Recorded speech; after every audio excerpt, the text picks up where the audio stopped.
शापित राजकुमारी। एक बार की बात है, टूकियस नाम का एक राजकुमार रहता था। टूकियस के पिता बहुत बीमार थे। एक दिन उसने अपने बेटे को अपने बिस्तर के पास बुलाया और कहा, बेटे, मैं हर दिन कमजोर होता जा रहा हूँ, इसलिए मुझे लगता है कि अब समय आ गया है कि तुम्हें यह दे दूं। और ऐसा कहकर उन्होंने उसे एक सींग दिया। टूकियस ने अपने पिता से पूछा, पिताजी, यह तो साधारण सींग है, मैं इसका क्या करूँगा? उसके पिता ने समझाया, बेटे, यह कोई साधारण सींग नहीं है। यदि आप इसे अपने कान में लगाते हैं तो आप दूसरे व्यक्ति के विचार सुन सकेंगे। यह आपकी बहुत मदद करेगा। कुछ दिनों बाद टूकियस के पिता की मृत्यु हो गई। टूकियस ने मन ही मन सोचा, यहाँ मेरे लिए और कुछ नहीं है। मैं कुछ समय के लिए यात्रा करूंगा और रास्ते में किसी काम की तलाश करूंगा। यह कहकर वह अपने पिता की सींग लेकर चला गया।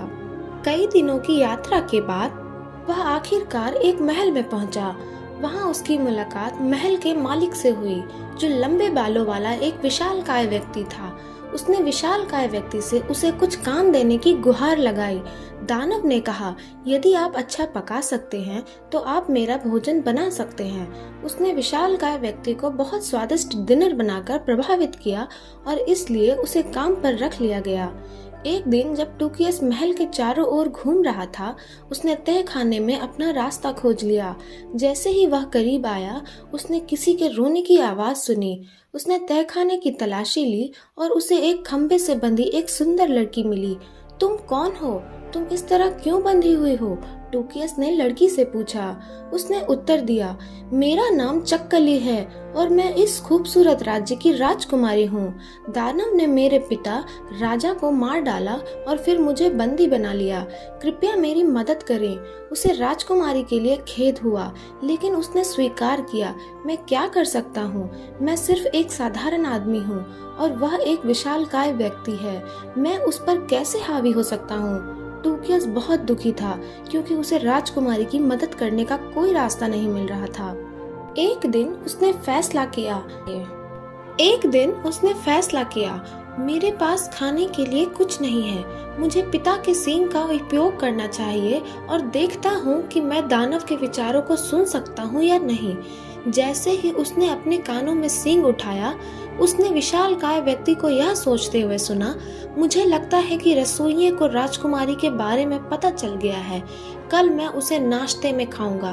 तब तक मुझे यह सुनिश्चित करना होगा कि वह नहीं जानता कि मेरी ताकत का राज मेरे बाल हैं।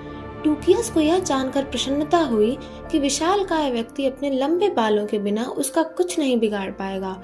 इसलिए उस रात वह विशालकाय व्यक्ति के बेडरूम में घुस गया और सोते समय उसने बाल काट दिए।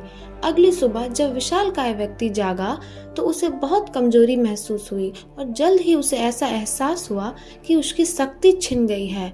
यह जानते हुए कि टूकियस अब उसे आसानी से हरा सकेगा, कमजोर विशालकाय व्यक्ति ने अपना सामान इकट्ठा किया और महल से भाग गया।